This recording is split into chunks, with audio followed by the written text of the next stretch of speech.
మచ్చలున్న చంద్రుడైనా పచ్చి విసపు నాగులైనా చంతను చేర్చే దేవా మా చింతలు తీర్చగరావా నెర నమ్మిన దైవం నీవే రాయుడా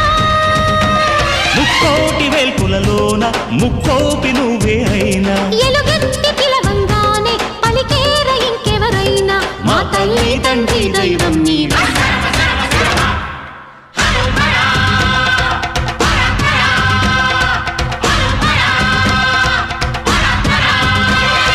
ఢమ ఢమ ఢమ ఢమ గుండ ఢమరుకంలో గణ గణ గణ గణ గొంతు గంటగా